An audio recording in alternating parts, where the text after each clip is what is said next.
მოგესალმებით, თქვენ უყურებთ F1-ის ბიზნეს პოდკასტს IT პარტნიორი, მე მის წამყვანი გუგა ვარბაქაძე ვარ და ჩვენ ვსაუბრობთ IT თემებზე. როგორც იცით, ამ ეტაპზე გვაქვს სატესტო ეპიზოდები და ეს ჩვენი ბოლო სატესტო ეპიზოდი იქნება, როდესაც შევამოწმებთ ჩვენს ინფრასტრუქტურას, ასევე გარემოს, ვაუმჯობესებთ, დავტვირთეთ რაღაც ახალი ელემენტებით და ნახოთ როგორ გამოვიყურებით უკვე ეკრანზე, ასევე ყავს მოწვეული სტუმრები, რომლებიც ასევე ვარჯიშობენ კამერასთან მუშაობაზე, პოდკასტში მონაწილეობაზე და ჩვენ უკვე შემდგომ გავაგრძელებთ public ვიდეოების კეთებას, სადაც უკვე ვისაუბრებთ F1-ის ცალკეულ სერვისებზე და უფრო მეტად საინტერესოს გავხდით ჩვენი აუდიტორიისთვის, ჩვენი კლიენტებისთვის ამ პოდკასტს. ამ ეტაპზე ეს პოდკასტები, ეს ეპიზოდები ემსახურება მეცადინეობას, ასე ვთქვათ, ტესტებს, ტესტირებას და შიდა აუდიტორიისთვის, ანუ ჩვენი თანამშრომლებისთვის იქნება. დღეს გვაქვს მეხუთე ეპიზოდი და ამ ეპიზოდის სტუმარი არის გიორგი გეგეშიძე, F1-ის პარტნიორი, სერვის ცენტრის მენეჯერი, F-Buy-ის დამფუძნებელი და ხელმძღვანელი, ელემენტის საოპერაციო მენეჯერი. მოკლედ, გზადაგზა მივყვებით ამის შესახებ ვისაუბრებთ ყველაფერზე. მინდა რომ თავისუფლად იგრძნო თავი, იმიტომ რომ ჯერჯერობით არ გავდივართ ისეთ შორს დიდ აუდიტორიაზე და მაქსიმუმ თანამშრომლებმა გაგაგით იქონ, რომ ეს რანაირად გამოიყურება. მოკლედ, ძალიან თავისუფლად ვისაუბროთ და მოდი დავიწყოთ რა თქმა უნდა თავიდან შენი მოსვლიდან F1-ში როგორ გახდი F1-ის გუნდის წევრი და რა იყო შენი მოლოდინები, როგორ განვითარდა შემდგომ ეს მოლოდინები და როგორ მოხვედი აქამდე ამის თაობაზე რომ გითხრათ, მე შიგადაშიგ ჩავერთობი ხოლმე და ჩემ პერსპექტივასაც გაგიზიარებ. პირველ რიგში მივესალმები აქედან ჩვენ თანამშრომლებს. ცოტა უცნაურ ამპულაში მიწევს ყოფნა, მაგრამ რა ვიცდები რომ თავი გავართვა. დაახლოებით 12 წლის წინ დავიწყე მუშაობა F1-ში, აპრილის თვე იყო. და ეს მანამდე მოხდა Service Plus-დან დაიწყო ჯერ კიდევ. მე ლევანი ფროდიაშვილი და დავით გამხდაშვილი ვიყავით თანამშრომლები Service Plus-ში. შემდგომ ნელ-ნელა წავიდნენ ისინი დაიშალენ, მეც რაღაც ჯარში მოვიხადე ჯარი, რომ სამსახურში მე პრობლემები არ შემქნოდა და წერდი ხოლმე ლევანს რა. და ერთ-ერთი მიმოწერის დროს გააჟღერა რომ ვაკანსია გქონდათ რა, თან დადებითი ესე ვთქვათ შეგამკოთ F1 ძალიან დადებითად რომ მაგარი კომპანია, Service Plus-ი რამოსატანია ზოგადად ამასთან ხელფასის მიმართებაშიც, ანუ ჩვენი გულითადი მიდგომის თემებშიც ყველაფერი ამიხსნა და ძალიან მომეწონა მოკლედ ეს სიტუაცია რაც ამიხსნა და ერთ-ერთ ვაკანსიაზე გამოვაგზავნე მეც CV. როგორც ვიცი ლევანმაც მე მგონი გესაუბრა ჩემთან მიმართებაში მაშინ მოვედი რაღაც ბექა დამხდა დიდებაშვილი და რომანი იყო მე მგონი გასაუბრებასი. ხო და პრინტერზე უსვავდა შეკითხვას ბექა ხოლმე ხვებს როგორც მახსოვს თუ სწორად მახსოვს როგორ უნდა კითხვა ქონდა. ხო საფირმო კითხვა ქონდა როგორ უნდა გამეზიარებინა და აი ეგროპას ხე ეგრევე მიყონს. ასე დაიწყო ჩემი F1-თან ურთიერთობა. ეგრე იყო, კი, ნამდვილად რეკომენდაცია მითამაშა დიდი როლი, მიუხედავად იმისა, რომ შენს კარგად გახსოვს იმ მომენტისთვის შეიძლება ითქვას, რომ დამწყები სპეციალისტი იყავი და ბევრი რამე ჯერ კიდევ სასწავლი გქონდა, მე ჩემთან მოვიდა ეგეთი ტიპის რეკომენდაცია, რომ არის მონდომებული ადამიანი და მოკლედ უწევთ რეკომენდაციას და ერთ-ერთი ასე ვთქვათ იმ გუნდიდან ერთ-ერთი გამორჩეული იყავი, ვისთანაც დათოსთა ლევანის ჰქონდა შეხება და ანუ ჩემთვის ზოგადად რეკომენდაცია მნიშვნელოვანი იყო ყოველთვის, დღესაც არის და ამიტომ გადავწყვიტეთ, რომ დაგვიწყოთ თანამშრომლობა. რა იყო ისეთი, რაზეც ეხა გეცინება რა, აი მაშინ ეხა იმის მერე ხო გაიზარდე უკვე როგორც პროფესიონალი, როგორც რაღაცა სპეციალისტი და აი მაშინ რა ხედვები ქონდა, რაზეც ეხა ასე ვთქვათ გაგეღიმებოდა და ისე შეხედავდი. თვით არ ვიცი გეტყვით, მაგრამ ზოგადად ხო, ნუ IT-სთან შეხება ბავშვობიდან მქონდა და ძალიან მიყვარდა ეს სფერო. მაგრამ ანუ თქვენ რაღაც უფრო დიდ კომპანიად მიმაჩნდით იმ დროს და რა თქმა უნდა დიდიც იყავით Service Plus-თან შედარებით და აი ყოველთვის დღემდე რა მაგ ხოლმე ეგრო მიუხედავად იმისა, რომ ბევრი რაღაც გადავლახე, დავძლიე შიში ჩემი შინაგანი, მაშინ მქონდა გაგეცნება და Outlook-ი შიში. ანუ აი Outlook-ი მეგონა რომ რაღაცა ის იყო, მაგრამ მე იმდენი ვიმუშავე ჩემ თავზე რომ ერთ-ერთ წამოყვან სპეციალისტად ჩამოყალიბდი მე მგონი მაგ მიმართულებით, მეილების მიმართულებით, იმდენად სიღრმისეულად გავერკვევი მაგაში. მაგრამ რავი, ესეც სასაცილო იყო, რომ Outlook-ის მეშინოდა. და ზოგადად მეილების თევის. მე მახსოვს ეგეთი ჩვენი დათვირები, ასე ვთქვათ, ყოველკვირეული დათვირები რა იყო, შენი საფირმო ფრაზა, თქვენ როგორ მოაგვარებდით? ხო. ან ჩვენ кейსები მოყვავდა ხოლმე, გაიხსენე შენ თვითონ ეგ როგორ. კი, იყო ეგეთი შემთხვევები და რატომღაც ეგ მაგ ხოლმე ბავშვობაში მოყარდა მათემატიკა ძალიან რა. და ყოველთვის რაღაცას უგასწავლიდნენ ხოლმე.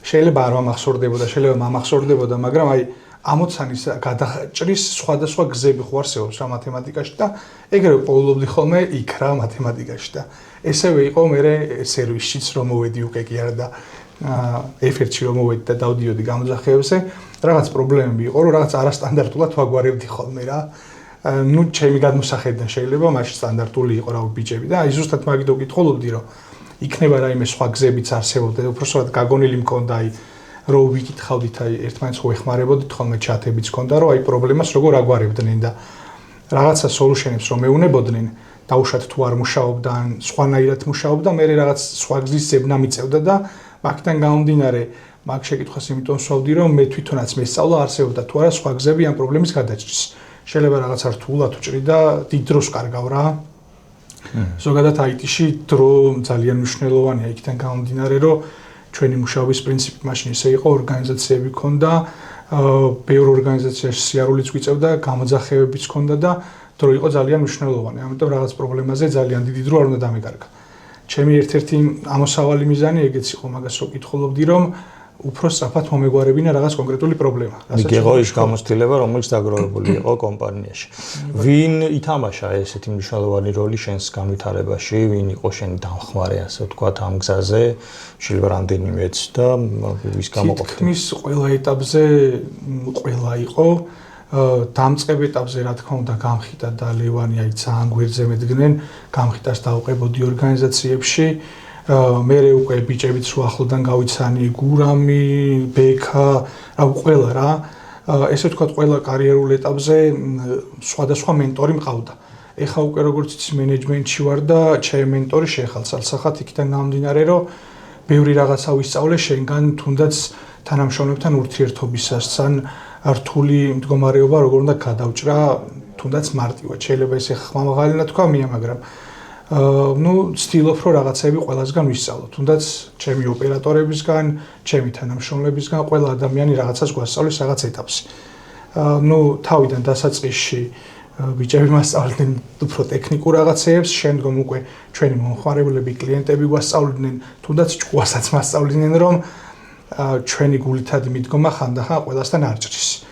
არის ადამიანის კატეგორია, რომ შეიძლება საერთოდ არ აინტერესებს შენი გულითადი მიდგომა და რაღაცას ცდილობ, მაგრამ აი ან არ უნდა რომ დაინახოს, ან არ უნდა რომ გაიგოს რაღაცა და გქონია ყველა ეტაპზე, რომ ჩვენ ვცდილობთ რომ მაქსიმუმი გავაკეთოთ ჩვენი, მაგრამ უკავშირი არ ყოფილა ანალოგიური.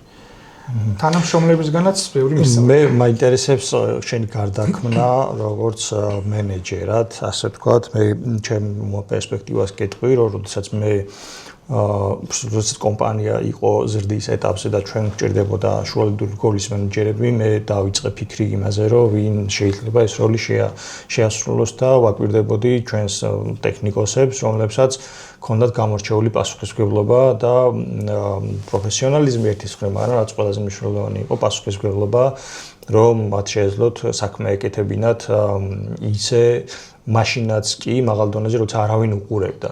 და ერთ-ერთი ასეთი იყავი შენ და ასე რაღაც გარკვეული ორგანიზაციული უნარებიც გამოვლინე და ამიტომ მე შემოგთავაზე რომ გამختارიყავი მენეჯერი და ჩაგებარებინა სერვის ცენტრის ხელმძღვანელობა. შენი პერსპექტივიდან, შენი გადმოსახედიდან, როგორი იყო ეს, როცა შენ ფაქტობრივად უარი თქვი, ასე ვთქვათ, სპეციალისტობაზე და პროფესიულ განვითარებაზე და გადახვედი მენეჯმენტში, რომელსაც თავის მხრივ ეს ფაქტობრივად განვითარება ყოველთვის სჭირდება ადამიანს, მაგრამ იმ მას მოაკელი და მენეჯერულად განვითარდი და რა მოგცა ამ ცვლილებამ და როგორ გაიზარდე, როგორც მენეჯერი და როგორ მოახერხე ის, რომ გზადაგზა შეცდომებიდან გესწავლა და მიგეღო ის გამოცდილება, რაც დღეს საშუალებას გაძლევს, რომ უფრო უკეთესი ხელმძღვანელი იყო, უკეთესი ურთიერთობები აწარმოო როგორც თანამშრომლებთან, ასევე მომხმარებლებთან და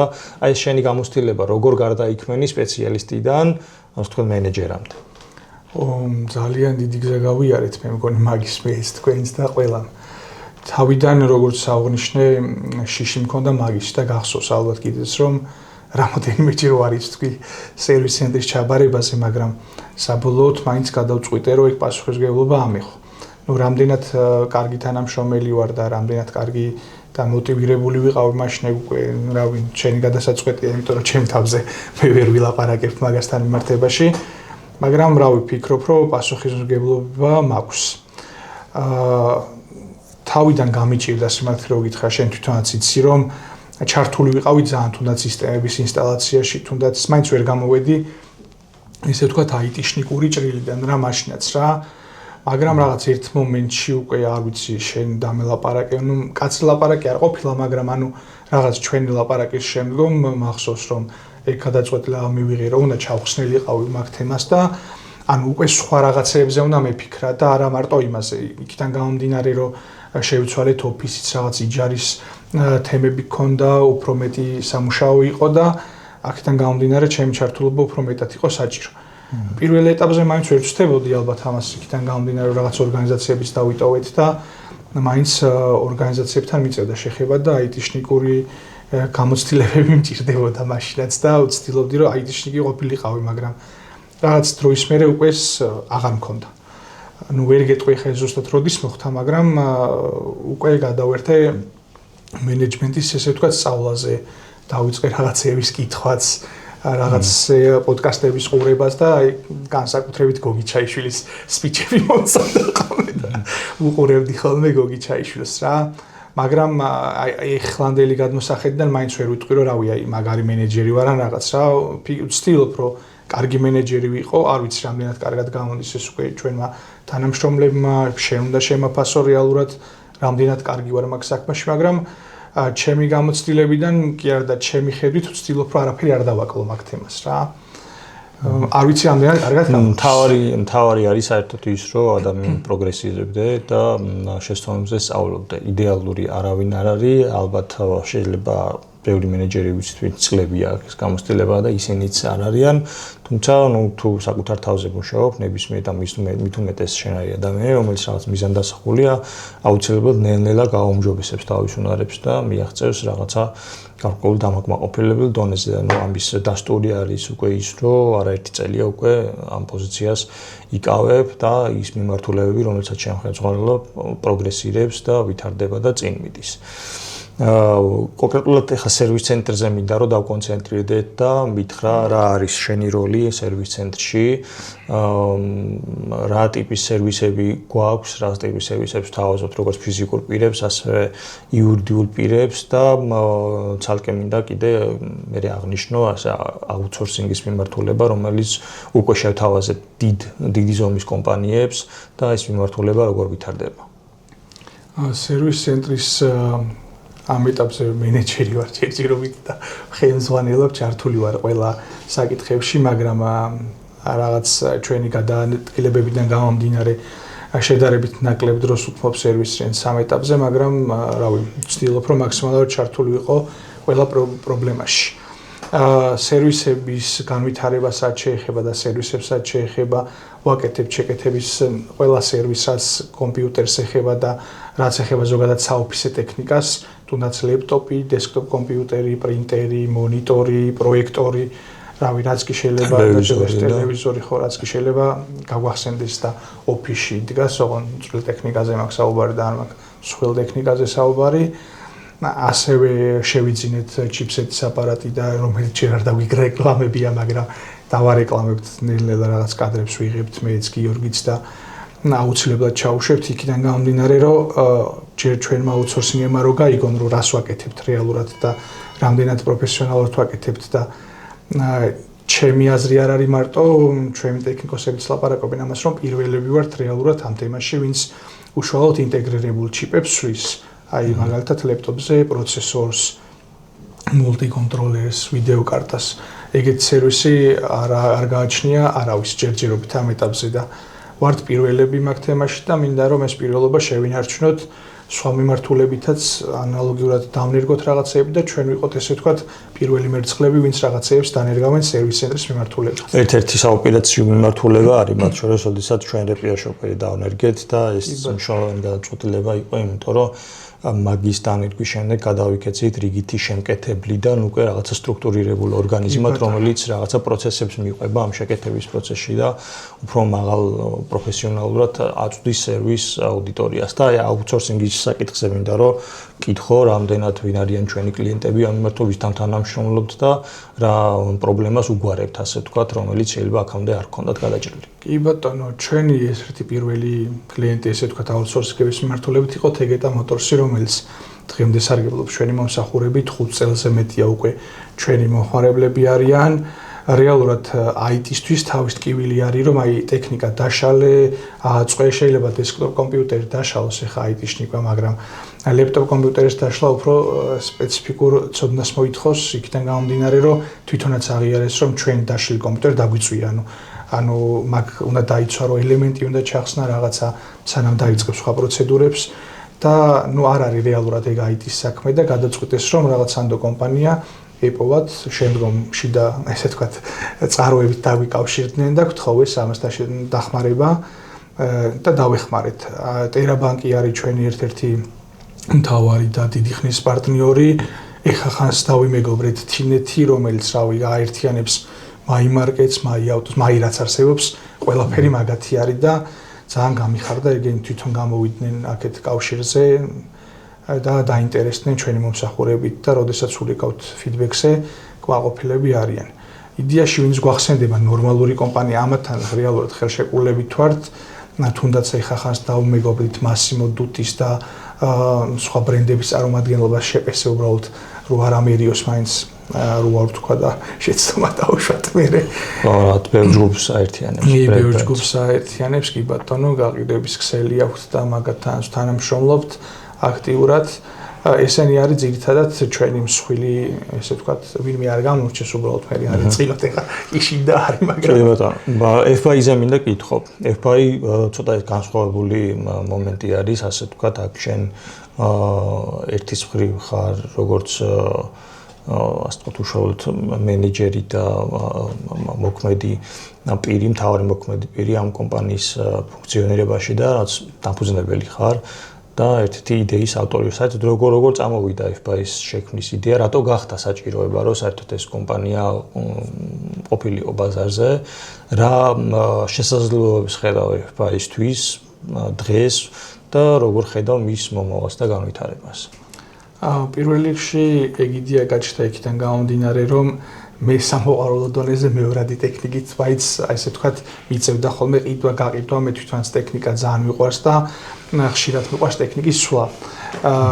პირველ რიგში ალბათ შენ შეამჩნიე ეგ თემა, რომ გაყიდვა გამომდიოდა და მეორე მთავარი ამოსავალი წერტილი მაგ ის იყო, რომ სერვის ცენტრისთვის გჭირდებოდა ტექნიკა დონორი, ესე ვთქვათ, დედაპლატები, რომელიდანაც გამოვიყენებდით ჩიპებს, თუნდაც დამწვარი ყოფილიყო და უნდა გაჩენილიყო ამის ბაზა, რაღაცა ადგილობრივი.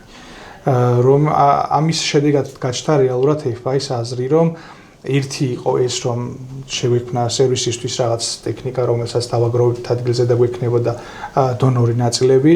მეორე არის რეალურად ჩვენი აუთსორსინგებისთვის, ჩვენი კომპანიებისთვის შეგვეთავაზებინა სერვისი, რომელიც მარტივად გაყიდი და რაღაცნაირად თან იყიდდა, თუნდაც მეორადს უბრალოდ მეორადზე აქვს საუბარი, ახლებ FPI არის ძირითადად მეორადი ტექნიკის მაღაზია, ახლებთან გაყიდვა ძალიან იშვიათად გვიწევს გამონაკლის შემთხვევების გარდა და ოპერირებს ესე, რომ თუ დავუშვათ აუთსორსინგი ან ორგანიზაცია, რომელსაც აქ ტექნიკა გასაყიდი ან პირიქით შესასყიდი გვიკავშირდება ჩვენ თუ ყავს დონორი, რომელსაც ტექნიკა გასაყიდი ვაკავშირებთ შემსყიდველს ან პირიქით.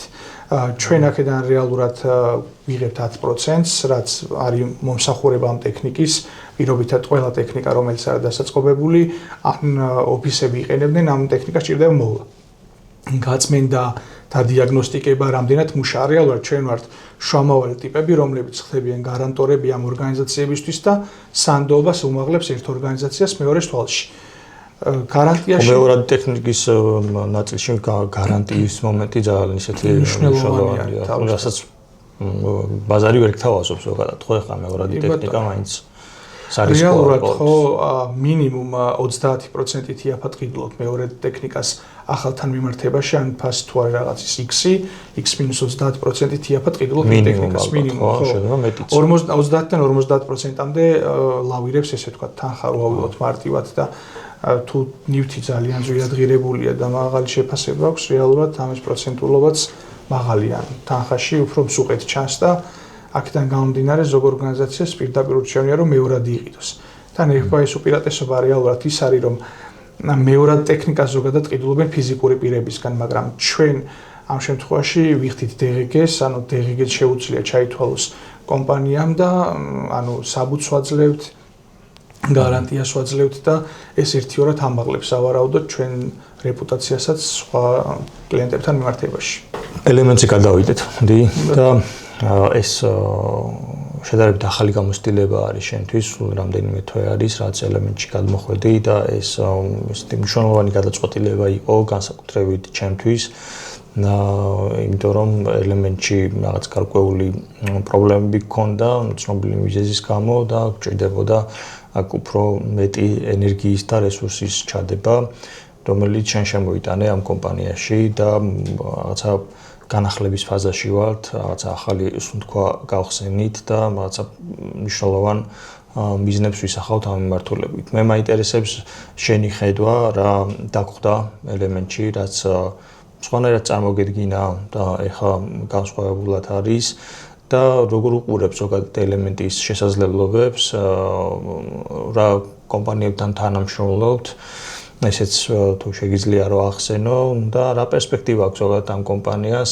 ელემენტი არის ერთ-ერთი შვილობილი კომპანია, ალბათ ყველა მიცის და ის წარმოადგენს ონლაინ მაღაზიას და ვაჭრობს კომპიუტერული ტექნიკით, ახალი კომპიუტერული ტექნიკით უკვე განსხვავებით FPI-სგან.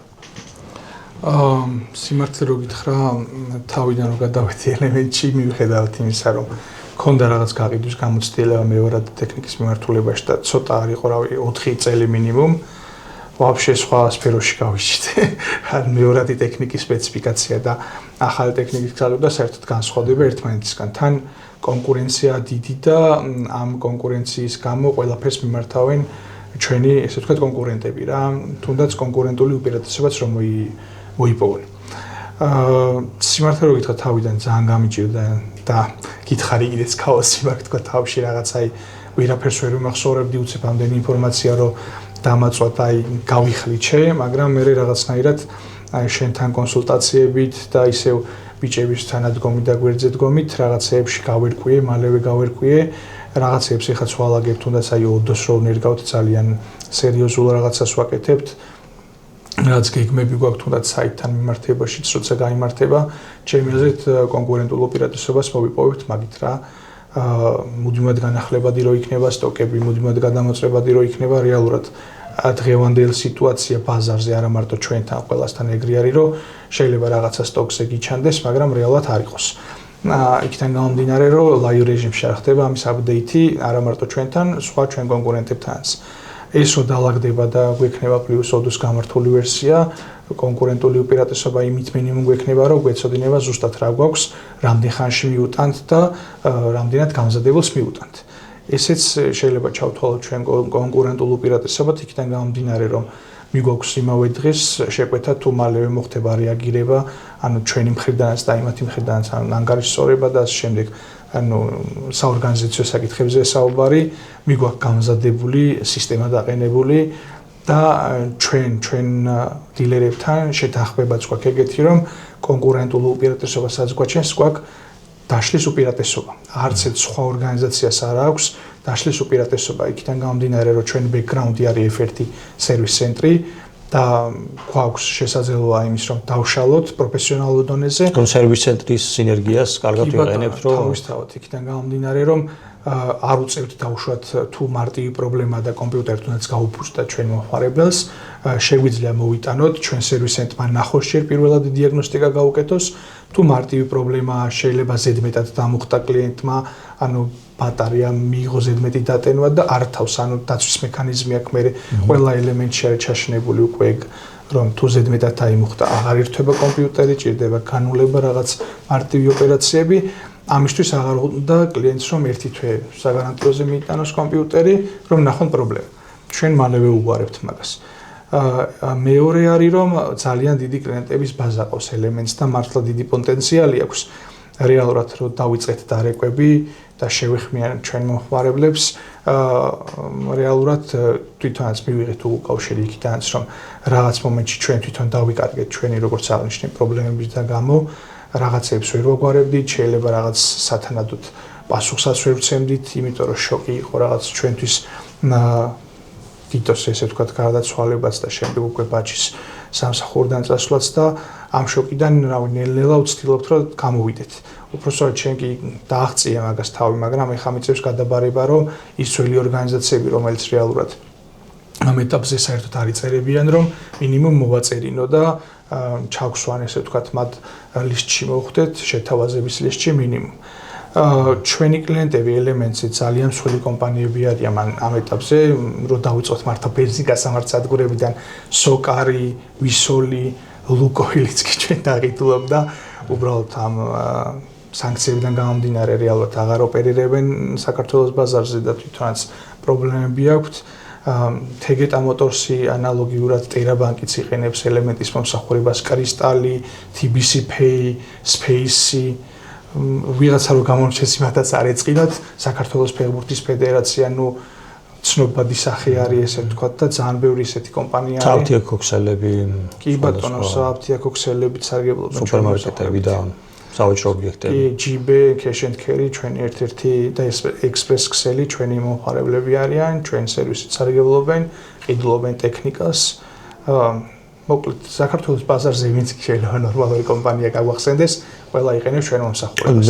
მე ვფიქრობ, რომ ელემენტს ერთ-ერთი დიდი შესაძლებლობების არეალი აქვს, რომლის ძალიან მცირე ნაწილი გვაქვს გამოყენებული თუ ათვისებული უფრო სწორედ. უკაცლებით მეტი ვიდრე F1-ის შემთხვევაში შემიძლია თქვა და სფეროც ისეთი არის, რომ ეკონომიკურად მაღალი აქტივობა არის და ვფიქრობ, რომ ის ფუნდამენტური ნაბიჯები, რომელსაც ჩვენ ახლა ვდგავთ, იქნება ეს საოპერაციო ERP-ის დანერგვაოდო სახით თუ საიტის განახლება, რომელიც დამატებით ახალ ფუნქციებს და შესაძლებლობებს გააჩენს, ეს აუცილებლად პოზიტიურად აისახება ჩვენ შემთხვევაში და ჩვენ უბრალოდ ხარი უნდა აუბათ, რომ გავხდეთ უკეთესი კომუნიკატორები და უფრო უკეთესად მოვახდინოთ კომუნიკაცია კლიენტებთან. მე მაინტერესებს ამ პირობებში, როდესაც ჩვენ ვისაუბრებთ სერვის ცენტრზე, FBI-ზე, ელემენტზე, როგორ ახერხებ შენ ამ რამდენიმე პასუხისმგებლობას შორის ბალანსის დაჭერას და როდესაც ყველგან რაღაცა დავტვირთვა არის ხო, რაღაცა როგორ ახერხებ შენი დროის განაწილებას და სათვლი რომ უნდა დაადელეგირო შენი პასუხისმგებლობები სად არის შენი უშუალო ჩართულობა საჭირო და როგორ სწავლობ აი ამ ნაწილსაც როგორ ასე ვთქვათ ავითარებ შენში, იმიტომ რომ ზოგადად დროის მართვა ადამიანის ფუნქციონირებაში თუნდაც ერთ საქმეს აკეთებდეს ძალიან მნიშვნელოვანია და როდესაც ეს საქმე კომპლექსურია, კიდევ უფრო მეტად მნიშვნელოვანი ხდება. რა არის შენი გამოცდილება, რა გაუმჯობესე, რა ისწავლე და როგორ ახერხებ რომ მოახდინო სწორი ბალანსის დაჭერა. ძალიან რთული კითხვა არის ესე ერთი შეხედვით, მაგრამ რავი, ვცდილობ არ ვიცი რამდენად კარგად გამომდის მაგის, მაგრამ იმას ვიტყვი რომ რაღაც პასუხისმგებლობას რო იღებ, მაგას ჩვეულებრივ სტანდარტული დრო სამუშაოს არ ყოფნის. ანუ ყველა ვარიანტში თუ გინდა რომ რაღაცას მიაღწიო, ყველა მიმართულებით გიწევს სხვა დროსაც ფიქრი, თუნდაც სამუშაოს მერე მუშაობა და ამ ყველა პრობლემის გადაჭრა. პირველ რიგში ესე ვთქვათ მარტივად რო ავხსნა ეგ თემა არ ვიცი რამდენად სწორად ვაკეთებ, მაგრამ უფრო მეტად თანამშრომლებზე გადავიდა ეს ჩემი ესე ვთქვათ, რასაც დავუშვათ, მე ვაკეთებდი მანამდე და პასუხისმგებლობას მე ვიღებდი, ეხლა ვცდილობ, რომ ილიას, ნინოს ეს პასუხისმგებლობები, ესე ვთქვათ, გადავაბარო, ან ვასწავლო, რომ შესაბამის, ანუ რაღაც მარტივი თუ არის, ან შედარებით რთული, რა თქმა უნდა, რთულიც, გავუმკლავდნენ თვითონ ამ პრობლემებს, თუნდაც ჩვენ თანამშრომლებთან კომუნიკაციაში, თუნდაც კლიენტებთან კომუნიკაციაში, მაგრამ არის რაღაც საკითხები, რომლიდანაც ვერ ჩავიხსნები და ჩემი საკეთებელი არის. ჩემთან კონსულტაციას გადიან, სხვათა შორის შენგან მაგ ეგრჩევაც მიღებული და მაინც ასეთ თავისუფლებას არ ვაძლევ, მაგრამ შენ გადაწყვეტილება მიიღეო ერთხელ გაქნათქვამი, შეიძლება არ მომეწონოსო, გავაკეთოთო, მაგრამ მაგას გეტყვიო და შემდგომში რომ გაითვალისწინო. ვცდილობ რომ ანალოგიური პრინციპით ჩემი თანამშრომლებსაც უთხრა და მივცე რაღაც პასუხისმგებლობა თავის წილი, რომელიც რა თქმა უნდა საქმეს არ გააფუჭებს. ჩვენთვის მნიშვნელოვანია რომ მომხმარებლებთან არ შევცვლეთ, იმიტომ რომ ჩვენი მომხმარებლები არიან ჩვენთვის ესე ვთქვათ უპირველესი და ანალოგიურად ვცდილობ რომ დელეგირებაც გავაკეთო ელემენტშიც. მაგრამ ელემენტი ესე ვთქვათ სერვის ცენტრი მთლიანად ჩვენი აწყობილია ნოლიდან და ასე თუ ისე უფრო მეტად ესე ვთქვათ იციან რასაც ვაკეთებთ, მოვყვებიან ჩემი იდეების ჯერად. ელემენტი ცოტა ჭუბი მიწევს ხოლმე რაღაცეებზე, მაგრამ მესმის ბიჭების ემოციებიც, იმიტომ რომ რაღაცა სხვანაირად იყო, სხვანაირად აკეთებდნენ, რაღაცას რომ მიჩვეულები ხარ ადამიანი იმის გადაჩევა ძნელია, მაგრამ მომყვებიან, მიხმარებიან, ერკიდან ოდარე ძალიან გვერდში მიდგანან, რავი, რაც შეუძლიათ მაქსიმალურად ცდილობენ და მეხმარებიან და მეც ვცდილობ ჩემი მხრიდან რომ დავეხმარო, დაუფასო, რაც შესაბამისად ეს თავიანთი გვერდში დგომა და რავი, ამდენად კარგად გამოვდის, თვითონ შეაფასონ მე. ნუ ახლა ადვილი არ არის რა, რეალურად სამი განსხვავებული საქმე არის და ხო ეს სწორად ახსენე, რომ როცა გინდა რომ რაღაცა მაღალი პასუხისმგებლობები აიღო, გიწევს რაღაცა მეტი იშრომო, მეტი იმუშაო. შენი დღე მე მგონი ყველაზე ადრე იწყება და ყველაზე გვიან თავდება ელემენტით. იწყებს 9 საათზე, მერე სერვის ცენტრი გახდა, მერე სამუშაო საათების შემდგომ კიდე FPI-ს უთმობ დროს, ამიტომ ამ პროცესში გინდა არ გინდა უნდა დელეგირება დაამუღამო, ასე ვთქვათ და ენდოთ შენს თანამშრომლებს, რომლებიც მზად არიან იმისთვის, რომ რაღაცა პირველ ეტაპზე რაღაცა მცირე პასუხისმგებლობა აიღონ და შემდგომ უკვე გაზარდონ ეს. ამას მეც ვსწავლობ, ამ გამოცდილებას გიზიარებ თქვენს middle manager-ებს და თუ რაც უფრო უკეთესად გავაკეთებთ ამას და რაც უფრო დავიხვეწებით, მით უფრო მეტი საქმის კარგი ხარისხით კეთების შესაძლებლობა გვექნება და მადლობა მეც რომ გვიწყობენ ადამიანები ხელს და გვეხმარებიან იმაში, რომ თუნდაც ჩვენი მენეჯერული lack of experience, ანუ გამოცდილების ნაკლებობა, ასე ვთქვათ, დავაბალანსოთ იმით, რომ რაღაც ნაბიჯებს რო დგავ, შენთვის ეს ახალია, მაგრამ არ გეშინია იმის, რომ შესწავლას დაუშვებ და ეს რაღაცა იქნება აღქმული უარყოფითად. კეთილი, TikTok-ზე მინდა რომ მკითხო ორი სიტყვით, შენ მონაწილე ხარ TikTok-ის რამდენიმე ვიდეოსი, არა ისე აქტიურად როგორც რომა, მაგრამ აქტიურად ჩანხარ. ალექსანდრეც მონაწილეობს, შენი შვილი ჩვენს TikTok-ებში და ასე ვთქვათ, ბავშვის როლი, სადაც გვჭირდება ხოლმე, უკვე ჩვენი ესეთი მუდმივი წევრი გახდა ალექსანდრე, რაც მიხარია. და ზოგადად TikTok-ის იდეა, ასე ვთქვათ, შენგან მოდიოდა. რომ TikTok-ი გავაკეთოთ, მიყიჟინებდი, ასე ვთქვათ, მე თავს ვიკავებდი. ეს პოდკასტიც კი, ამისგან და როგორც იქნა, გავაკეთეთ ბოლო-ბოლო. დამიჯდა ჭკუა შემოვლით შენი ეს ყეჟინი და რაღაც გარკვეულ წარმატებებსაც მივახციეთ. მათ შორის მიშას მოყვანაც შენი იდეა იყო, რომ მიშასთვის შეგვეთავაზებინა პოდკასტში, უბრალოდ TikTok-ში ჩართულობა და მონაწილეობა და გაამართლა იმან, რომ რაღაც გარკვეული შედეგები გვაქვს ამ მიმართულებით, გარკვეული სიმპათიები, ცნობადობის გაზრდა, როგორ აისახა ზოგადად TikTok-ი ჩვენს საქმიანობაზე, იმიტომ რომ ეს სერვის ცენტრი უფრო მეტად ჩანს, აი ამაზეც ორი სიტყვით რომ მითხრა. ამ საკითხებს რო შეეხო. რეალურად მაგას ეხა გავამხელ, რომ 2 წელი ვიბრძოდი მაგისტრის TikTok-ი გქონოდა.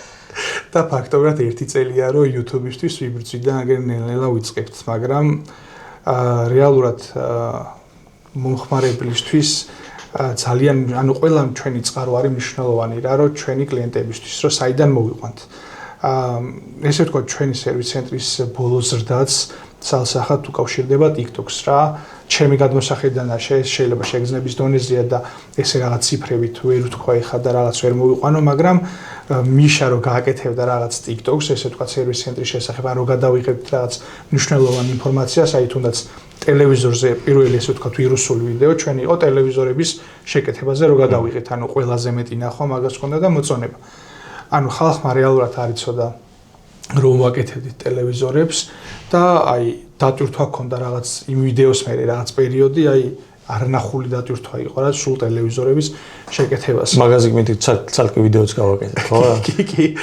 ძალიან ბევრი საქმე რო გაკეთეს რა ამიდან მოკლედ და ჩემი აზრით საკმაოდ უბრალოდ ცოტა დავაგვიანეთ მაგრამ ძალიან კარგი საქმე გავაკეთეთ მიშაც და გიორგიც ჩვენი ესე ვთქვათ მარკეტინგი არიან და ძალიან კარგად გამოდით ეგ საქმე მით უმეტეს ისეთ ვიდეოებს იღებენ რომ შენ საქმეს კლიენტს ისეუნები ხუმრობაში რომ ისიც გიყურებს რა ანუ ეგ არის ძალიან რთული გასაკეთებელი და არ არის ასე ვთქვათ გამაღიზიანებელი რეკლამა და პლეისმენტი არის ჰარმონიულად ეხა ხანსთან ბიჭებმა ისეთი მაგარი ვიდეო ჩაწერეს რომ დოპამინის კონკურსიც მოვიგეთ და ჩვენი ერთ-ერთი პარტნიორი არის რომელიც გვამარაგებს ესე ვთქვათ დილერი რომელმაც პარტნერი შემოგთავაზა პირდაპირ მაგათ გაკეთებულ ვიდეოებს და ჩემი აზრით საკმაოდ ნაყოფიერი და რა მე ძალიან მალოხილი ვარ TikTok-ით მანამდეც რო გავეკეთები და ეხა მილიო ორჯერ მეტი საქმე გვექნებოდა ალბათ ხო ну თანდათანობით მე გავაცნობიერე ის რომ და ბევრი დღესაც ვერაცნობიერებს იმას რომ ხვალინდელი დღე ეკუთვნის კონტენტს ჩვენ ყველა კონტენტ კრეატორები ვართ და სადღაც ესეთი პრედიქშენებიც არსებობს რომ ხვალინდელი კომპანიები გახდებიან მედია კომპანიები ასე ვთქვათ რომლებმაც უნდა შექმნან კონტენტი და მიწვნენ აუდიტორიას უფრო მეტი ელაპარაკონ მეტი გაუზიარონ მათ შორის გაართონ და ეგ არის ჩვენი მიმართულება TikTok-ში გართობა ნაკლებად ვცდილობთ რომ რაღაცა გავყიდოთ, უფრო ვცდილობთ რომ გავართოთ, ასე ვთქვათ და პოზიტიური იმიჯი შევიქმნათ და ნუ ამ მიმართულებას გააძლიერებს აუცილებლად ეს პოდკასტები, რომელსაც ჩვენ დავიწყებთ უკვე უფრო აქტიურად და გავალთ საჯაროდ. შეიძლება ამ პოდკასტებს არ კონდეს რაღაცა ისეთი მაღალი ნახვადობა ასე ვთქვათ და ვერც ექნება, იმიტომ რომ ყოველთვის გასართობი კონტენტი ჭარბობს ესეთ ნახვებით, თუმცა იმ ვიწრო ნიშურ აუდიტორიაზე, რომელსაც დააინტერესებს ჩვენი სერვისები ან IT საკითხები, რომელზეც ჩვენ ვისაუბრებთ, ვფიქრობ, რომ საინტერესო კონტენტ შექმნით და კიდევ უფრო ახლოს გავაცნობთ ჩვენ თავს ჩვენს აუდიტორიას.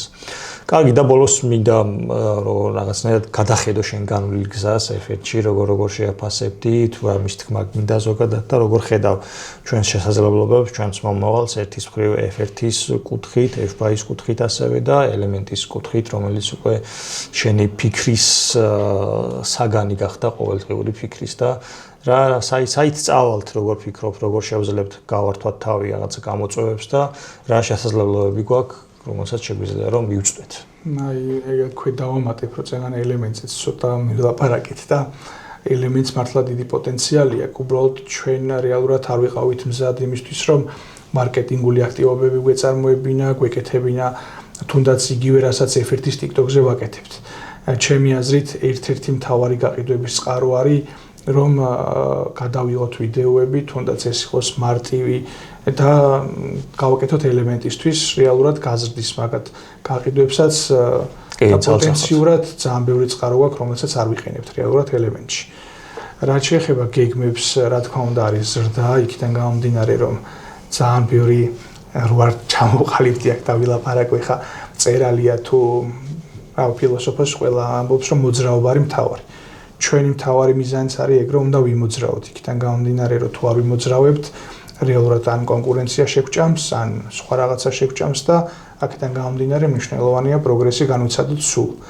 თუ ერთ ადგილზე ვიქნებით, ვერც განვითარდებით, წინაც ვერ წავალთ, თუნდაც ვერ განვავითარებთ ვერც სერვისენს, თუ რა თქმა უნდა მეტ ფულს არ დააგენერირებენ, ვერ განმავითარებთ ელემენტს, ვერ განმავითარებთ FPI-ს, აქედან გამომდინარე არის ჩვენი მოძრაობა თავი. გეთახმები აბსოლუტურად ეგ არის ერთ-ერთი ისეთი ცალსახა ჭეშმარიტება, რომ როგორც ასე ველოსიპედის მართვასაც ადარებენ ხოლმე, გაჩერდები წაიქცევი აუცილებლად სულ მოძრაობაში.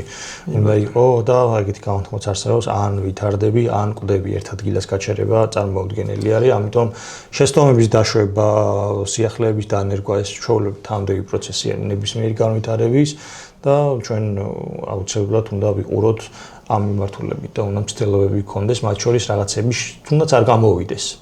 მაგრამ მაინც უნდა ვცადოთ. ბატონო, შეცდომებიც რავი, ჩემი აზრით ბევრი დამიშვია ამ ჩემი განვლილი დროის განმავლობაში და ვცდილობ რომ ვისწავლო ამ შეცდომებიდან თუნდაც იგივე თანამშრომლებთან ურთიერთობაში, კლიენტებთან ურთიერთობაში, რომ რეალურად რაც ეხა ვართ, თუნდაც სერვისზე უფრო მეტი მაქვს ესე ვთქვათ, ბექგრაუნდით, სალაპარაკოც, იქიდან გამომდინარე, რომ ბევრი რაღაცა მასწავლა, თუნდაც კლიენტებთან ურთიერთობაში, მცირედი ნიუანსიც რომ გავითვალისწინოთ. აი რეფიარ შოფერიც რო ახსენე, რეალურად კლიენტების და ჩვენი მომხმარებლების კარნახით დაიხვეწა ეს პროგრამაც, ჩვენი სერვისებიც მაგ კლიენტების კარნახით დაიხვეწა და თუ რაც გვაქვს ეხა ჩამოყალიბებული და რასაც ვამვითარებთ ყოველდღიურად, ეს ყველაფერი არის უკვე მათი დამსახურება, ჩვენი მომხმარებლების, ჩვენი თანამშრომლების და ყველა იმ ადამიანების დამსახურება, ვინც კი რაღაც თითო აგური დადო ჩვენი კომპანიის შენებაში. ანუ ყველას აქვს ამაში მიღებული მონაწილეობა. ანუ ჩემ შენებაში, ანუ რაც ეხლა ვარ დღესდღეობით კლიენტის დამსახურება, თქვენი დამსახურება, ჩემი თანამშრომლების დამსახურება, ჩემი ოჯახის დამსახურება. და შენი დამსახურება კიდე მე რა ვიყავი. ჩემი დამსახურებაც არის. კარგი, ამ ასე ვთქვათ პოზიტიურ ნოტაზე დავასრულოთ ჩვენი პოდკასტი. მადლობა დღესდღეობისთვის. იმედი მაქვს რაღაც გამოცდილება დააგროვე, შემდეგისთვის უფრო თავისუფლად იქნები, თორე ჩვენ კიდე არაერთი პოდკასტი გვაქვს ჩასაწერი მათ შორის ელემენტის თემაზე და ვფიქრობ, რომ ესეთი საინტერესო და მრავალფუნქციური სიუჟეტები, ეპიზოდები გვექნება უკვე მომავალში და შევხვდებით შემდგომ ეპიზოდებში. მადლობა მინდა გადავხადო ყველას, ვინც დაგვითმოდმო დრო გვისმინა ჩვენ თანამშრომლებს, რა თქმა უნდა, და აქვე მინდა თქვა, რომ ეს პოდკასტი არის ღია პოდკასტი, ასე ვთქვათ, მე მინდა რომ ეს ინიციატივები თუ კი გააქვთ თქვენ, რაზე შეიძლება გავაკეთოთ, რა თემატიკაზე შეიძლება გავაკეთოთ, ასევე იყოთ ჩემი სტუმრები, ან მეტიც თავად გახდეთ პოდკასტის რომელიმე ეპიზოდის ავტორი და წამყვანი, ეს ოთახი ღიაა, მაგი და თავისუფალია, გიორგი მზად არის იმისთვის, რომ ჩაგიწეროთ და welcome, მოკლედ ამით ვასრულებთ ჩვენ სატესტო ჩაწერებს და შევხვდებით უკვე public ეპიზოდში, მე-6 ეპიზოდში. ნახვამდის. კარგად.